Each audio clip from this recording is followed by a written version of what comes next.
Edgar Lungu is sworn in as Zambia's president after a constitutional court throws out the opposition bid to halt his inauguration. Outbreaks of Zika virus continue to be identified in new geographic regions. And a safe environment for women? A new interactive website gives a feedback about where women feel unsafe and why. Africa 54 starts right now. Good evening and welcome. I'm Vincent Makori. This is Africa 54. After weeks of delay, Zambian President Edgar Lungu was sworn in on Tuesday to serve a 5-year term. Lungu's inauguration after the August 11th election was postponed because opposition leader Hakainde Hichilema challenged the result in court, saying the vote was rigged. Now, the country's Supreme Court, however, rejected the opposition bid to stop the ceremony.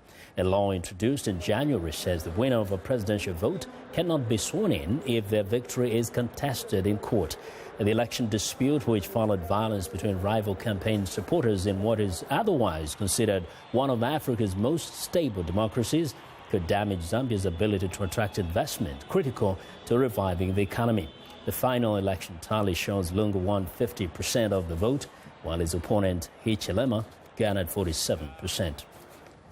Now, there are increasing concerns in Zimbabwe over the potential for violence between law enforcement officers and protesters after the police announced on Tuesday that it plans to ban public demonstrations in the capital, Harare, for a month. Opposition lawyers say the move marks a slide towards a police state. Opposition parties say they are planning to hold nationwide weekend protests with or without police clearance to press the Zimbabwe Electoral Commission to ensure free and fair elections in 2018. Now, a High Court judge last week ruled that a previous 2-week police ban had not been issued correctly and violated the Constitution. Well, for clarity on the political issues in Zimbabwe, Dewa Mavinga of Human Rights Watch joins me on the phone from Johannesburg, South Africa. Good evening, Mr. Mavinga. Good evening, Vincent. Thanks for having me on your show. Yes. And our first question here is really what is legal, what is illegal in this ruling? Well, the courts of Zimbabwe have spoken clearly on the legal matters, which is to say that the police have no power to limit constitutional rights, and therefore the ban on protests in Harare are illegal and unconstitutional. But what is happening is also that the police insist on the ban in a manner that shows operation outside the rule of law, operation outside respect for the Constitution. Now, when the police make such a kind of an announcement in defiance of the court, are they breaking the law? Yes. Clearly so, and this is part of this text from the High Court decision recently that the police had violated the law and had breached the right in the Constitution. But the problem with Zimbabwe's repression is that this is sanctioned or supported by the government, and therefore there are no repercussions for the police. There is no punishment or justice. So the police would do so with impunity, with the knowledge that the government is supportive of this action, which is completely outside the framework of the rule of law. From what you hear within the country, do the citizens have the appetite for more confrontations with law enforcement officers? Yes, absolutely. And this is the thing that ever since, we have had these numerous protests begin several months ago, reaction and response from the government has never been to engage with the issues. It has never been to address the grievances from citizens, but it has been to seek to crush the voices of the protesters without addressing the root cause of why people are going on the streets to demand better governance and better lives. So for as long as we have this kind of economic collapse, massive corruption and bad governance under Mugabe's leadership, we are likely to see more of these demonstrations and demands for reforms, including electoral reforms. Knowing what you know in Zimbabwe from the history of the country, Will any of the protests actually amount to anything? Well, in the past we have had, like in 2007, protests that have resulted in the Southern African Development Community intervening and mediating a peace process. So the chances are that the protests will amount to something, especially if they are sustained and they continue to escalate, because Mugabe's government is very arrogant and only responds to a show of people power on the streets. So it also depends on whether or not we have the protesters escalating the protests so that they would force the government of Mugabe to the table. Now, legally, given that Mugabe himself has chided the courts for, in a way, supporting the citizens' right to protest and the defiance from the police force, in terms of recourse, what does the opposition have? What is the option here? There are several options. The first option is obviously to continue to challenge these bans within the courts, the High Court and the Constitutional Court. And beyond that, you would find that the ban only covers a small part of the capital city, Harare, and the opposition groups can freely demonstrate and protest elsewhere in the country, and they should utilize that. Also, they should try and seek recourse within the African Commission on Human and People's Rights, because Zimbabwe has ratified that Charter on African People's Rights, and this, what is happening, is a violation of the rights of the African Charter. Thank you very much, Mr. Mavinga. We do appreciate your insight here. Well, our thanks to Dewa Mavinga of Human Rights Watch for speaking with us from Johannesburg in South Africa. The Human Rights Group says it has found evidence of huge war profiteering by some of South Sudan's top political leaders, including the nation's president and former first vice president. The co-founders of the Century American Act, George Clooney and activist John Prendergast, shared the findings Monday at a news conference in Washington. Now, the group's report accused President Salva Kiir, opposition leader Riek Machar and South Sudanese generals of stealing millions of dollars from state coffers since 2005, when a peace agreement that paved the way for the South's independence from Sudan was signed. The simple fact is they're stealing the money to fund their militias to attack and kill one another. The evidence is thorough, it is detailed, and it is irrefutable. It involves arms dealers, international lawyers, international banks, international real estate. And it is because of these international actors that we are also able to provide solutions to help end this criminal behavior, to protect innocent civilians. Well, Clooney says the group planned to lobby U.S. President Barack Obama and other senior administration officials to impose sanctions targeted at South Sudan's leaders and to freeze their assets abroad. The United States has poured $1.5 billion of aid into South Sudan over the years amid concerns over widespread corruption. Well, if nothing happens, the albino population in Malawi will soon be wiped out. That's the warning of albino organizations in the southern African country after a recent spate of albino killings. They have called on the government to impose security measures to protect them. Meanwhile, albino organizations have started their own programs to bring the albino killings to an end before it's too late. Ruud Elmendop traveled to the capital, Lilongwe. The hunt on albinos in Malawi sparks the worst fears to 22-year-old Mary Samueli. She has an albino husband and gave birth to 2 albino children. It's a very bad situation. God has created us for a purpose. We only differ by the skin color, but we are the same like the people that have a black skin. I feel sad when I hear about those bad stories. Their light color makes albinos an easy prey for an ancient belief, saying albino body parts give wealth and power. They are killed or have fingers or legs chopped off. It goes to the extent that albino graves are exhumed. According to the United Nations, the number of albinos in Malawi is rapidly decreasing. The coordinator of the albino organization in Malawi fears for a tragedy. Coming back to 5 years in the future, you may see that the population of persons with albinism will come to extinction at the end of the day if we don't control the situation. The albinos requested their government for more protection, but tangible measures are still to come. So they organized themselves and started a campaign to save the lives of their fellow albinos. The association organizes workshops and sends out teams to villages to mobilize albino communities. So we would like to ask the government to take part in the security department so that they can have much effort on this, because a lot of albinos are facing a lot of problems. The government has announced measures, but they have yet to become effective. Meanwhile, Mary and her husband will continue to fear for their lives, not only for their own, but also for their children.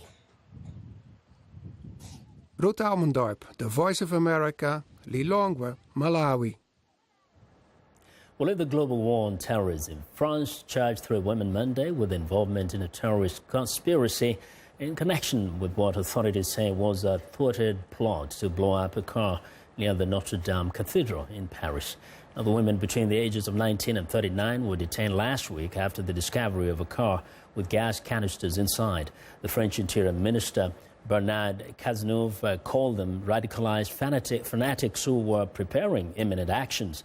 Authorities say they believe the women were inspired by calls from the Islamic State group to carry out attacks in France.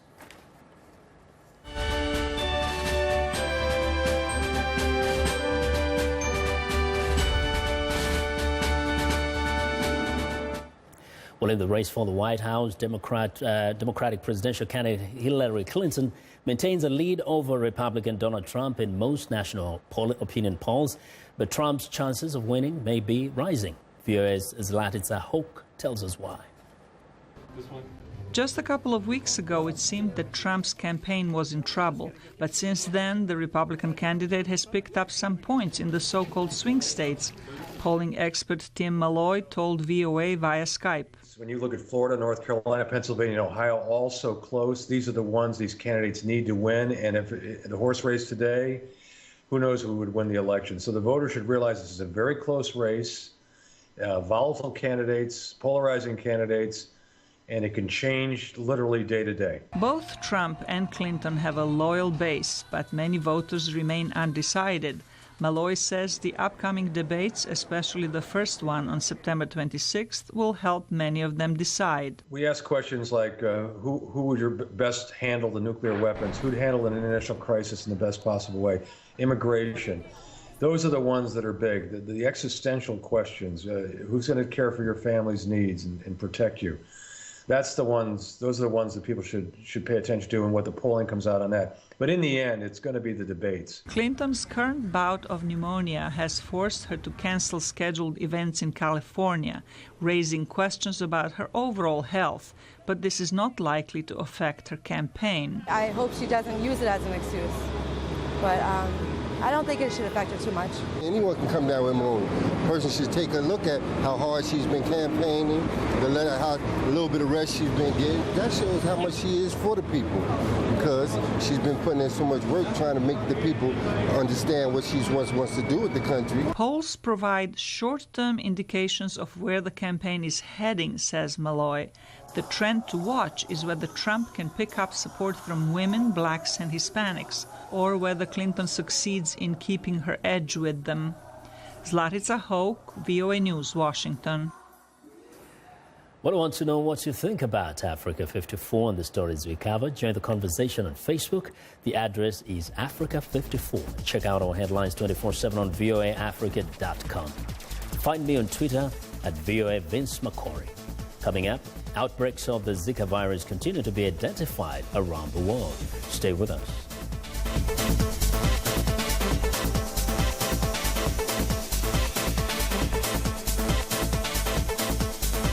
Green Beat for a healthier planet. This is the only factory on the region of of this kind. Gasman Hajjoli would like Kosovo to be known for something other than its war with Serbia, and he thinks solar panels may be just the way to do it. We want to show to the developed world that Kosovo is part of Europe, and we are committed to the green energy. Hajjoli says the solar panel factory in Pristina is the first of its kind in the Balkans, but he has target markets much farther west than the former Yugoslavia. We already are in negotiations with companies from the United States, and we already have market in Europe for our photovoltaic models. Hajjoli says there is not much market for renewables in Kosovo yet because of the ready availability of coal. But he says that with its 276 days of sunshine per year, his country will eventually embrace all types of green energy, especially photovoltaics. I'm Rebecca Ward for VOA's Green Beat.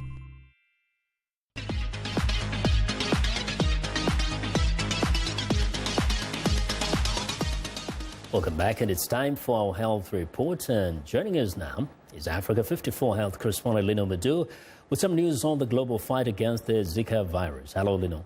Hello, Vincent. Outbreaks of Zika continue to be identified in new geographic regions. Singapore has reported more than 240 Zika cases, while Malaysia and Thailand have also reported infections. South America has borne the brunt of the virus impact, especially in Brazil, where hundreds of cases of microcephaly have been confirmed since the outbreak in 2015. Zika, transmitted by the Aedes aegypti mosquitoes, is linked to the birth defect microcephaly in children and neurological disorder Guillain-Barré. The World Health Organization's Zika Emergency Committee warned recently that Zika remains an international concern. These deliberations decided that the situation continues to constitute a public health emergency of international concern. And this is because new outbreaks of Zika continue to be identified in new geographic regions. There are knowledge gaps that remain in the full scope of the disease. In other words, its natural history. What does infection do? What are all the side effects and all the effects that occur from infection in a fetus and also infection in adults? Scientists say more than 2 billion people could be at risk from Zika virus outbreaks in parts of Africa and Asia. Writing in the Lancet Infectious Diseases, the research team from London's School of Hygiene and Tropical Medicine, Oxford University and the University of Toronto say populations in India, Indonesia and Nigeria are some of the most vulnerable to transmission. Researchers looked at factors such as the numbers of people who travel from Zika-affected areas in South America to Africa and Asia, the presence of mosquitoes that can pass on the virus, and the climate in the regions. They say vast numbers of people are living in environments where it will be hard to prevent, detect, and respond to the virus. However, they acknowledge that immunity to the virus could already exist in some areas and could reduce the risk. For more on the risk of Zika in Africa, joining me live via Skype from Geneva, Switzerland, is Christian Lindmeier, spokesperson for the World Health Organization. Mr. Lindmeier, welcome to the show. Thank you very much for having me, Leonard. So first of all, what are the chances of this Zika outbreak spreading to Africa? Well, let's put it this way. It's already there in Africa. It has been there since a long time. It started, as you know, in the 40s, as much as we know so far, end of the 40s, possibly in Uganda, had its way around Africa and then went eastwards through Asia into the Pacific, and then finally what we have seen then recently in Latin America. So the interesting part here is, for us as scientists, but of course for the population as well, why did the African population or many populations on the way of the virus not experience such heavy disease or such a heavy outcome of some impact, birth defects like microcephaly, as we have seen in Brazil? Exactly. This is the important part. Exactly, and why has this been the case? Why haven't we seen this major concern in Africa in the past? What we know so far is that we can talk about two different lineages of the virus. We have a lineage which we call the African lineage because it's what we mainly find on continental Africa.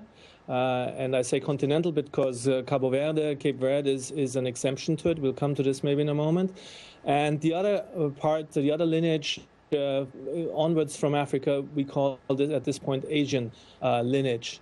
What we have seen is that the Asian lineage has caused more, is the one responsible to this point, what we know, for microcephaly and triggers Guillain-Barré syndrome. We have not seen this at this point, I have to stress, at the African lineage. Is there a difference of strain? Tell us about the strain. It's a different type of strain, right? It's a different type of strain. It's a bit of a difficult explanation and technically, but maybe one should see it as in a family situation. The children of parents are never exactly the same as the parents, and the virus is a living organism, and it adapts to everywhere it goes. And I'm not saying it mutates. I'm literally only saying it adapts, because wherever it goes, it adapts to the living conditions. It adapts to the population living on the ground, to the environmental factors. So that's why it changes all the time. And what triggered the extreme conditions in northeastern Brazil, why we have not seen that in other areas, that remains still something to find. 5 seconds, is there some immunity? Has there been some immunity developed in Africa? This is a very important question which we do not have a final answer for. That's what scientists are looking into. And that's important to know whether the Zika virus maybe has been around Africa for much longer than what we know, and maybe in other parts of the world as well. And people have developed a certain immunity, as you just point out, and would be slightly protected towards part of this, the other strains as well. This is an important piece of knowledge we need to find still, and experts are looking into it. At this point, because we don't have it, it's very important, it remains very important to keep the personal protection up, because we simply don't have all the answers yet. Okay, Mr. Lendmeyer, thank you so much for joining us. Thank you very much. And that was Christian Lendmeyer. He is spokesperson for the World Health Organization. And that's our health report for today. To stay in touch, find me on Twitter at Linor Moudou. Back to you, Vincent. Well, Linor, thank you very much. Now be sure to watch Linor Moudou's health report every Tuesday and Thursday right here on Africa 54. Now, American Muslims mark the end of the annual pilgrimage to Mecca with a 4-day festival of Eid al-Adha. That's one of the most important events of the Islamic year. Now, viewers, Michael Sullivan visited a mosque near Los Angeles where Muslim immigrants from many parts of the world and visitors from several other faiths came for the celebration. This mosque in the California city of Azusa was founded by Muslims from Thailand, a largely Buddhist country. The Thai consul general to Los Angeles took part. Allahu Akbar. Eid al-Adha recalls the obedience of Ibrahim, or Abraham, to God. He was asked to sacrifice his son, and he obeyed. And for that obedience, God, gave a goat in place of his son. So then he was able to sacrifice the goat. And that's the celebration that all the Muslims, all over the world, they commemorate, they remember that. The theme is sacrifice for others. And that's the message. We need to work as hard as we can to establish justice and peace and fairness amongst all people here in America and in the world. In the Thai community, majority Buddhists and minority Muslims live and work together, despite some tensions at home, says this Thai diplomat. And the two communities live side by side and even help each other in many instances. What you see in the press sometimes are misrepresented by the reality in Thailand. And in America, celebrations like this draw participants from many ethnic and religious communities with the sharing of food and fellowship with neighbors. Mike O'Sullivan, VOA News, Azusa, California. Well, it's time now for a short break. Still to come on Africa 54, a safe environment for women. While a new interactive website gives a feedback about where women feel unsafe and why. We'll be right back.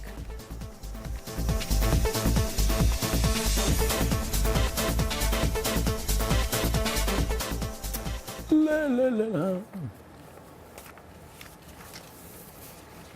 The Zika virus is an emerging mosquito-borne virus, and the World Health Organization has declared the Zika epidemic a global emergency.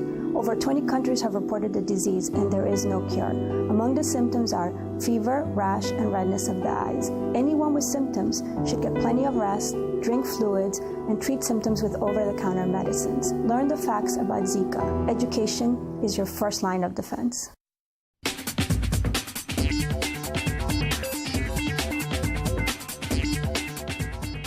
You're with Africa 54. Welcome back. I'm Haiti Adams-Fitzpatrick. Let's take a look at what is trending. Meet Aaron Pusey, a 44-year-old software engineer originally from Australia. Now, he's going places without leaving his house. Frustrated by the boring white living room wall he stared at while on his exercise bike, Aaron decided to use virtual reality technology to transport him somewhere else.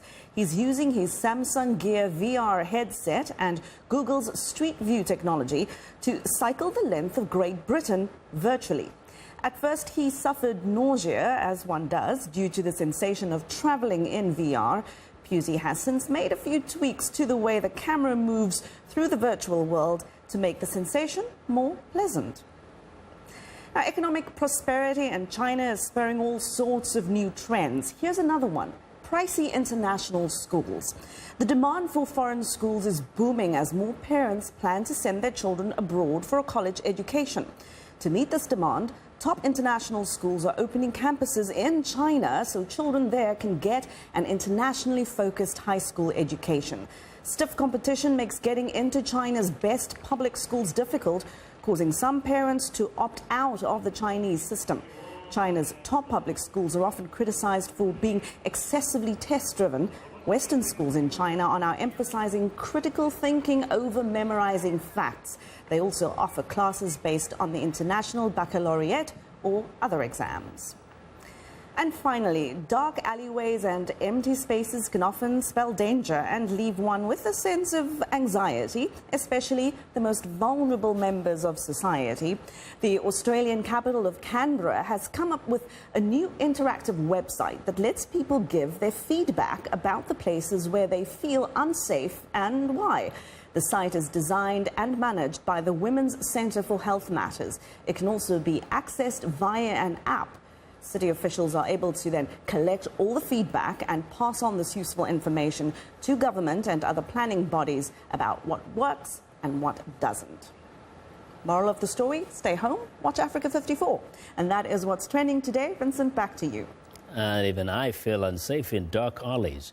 Well, that's our show for today. Now be sure to watch Africa 54 on our website at voaafrica.com. And for more news, tune into viewers' evening shows and at 1800 UTC, and in the mornings, listen to Daybreak Africa. That is between 0300 and 0600 UTC, Monday through Friday. Thanks a lot for watching.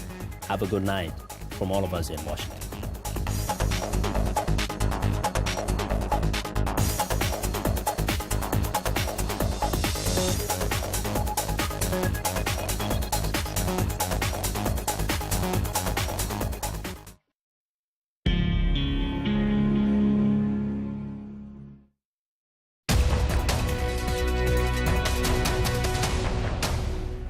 Welcome to the Voice of America's Newswords.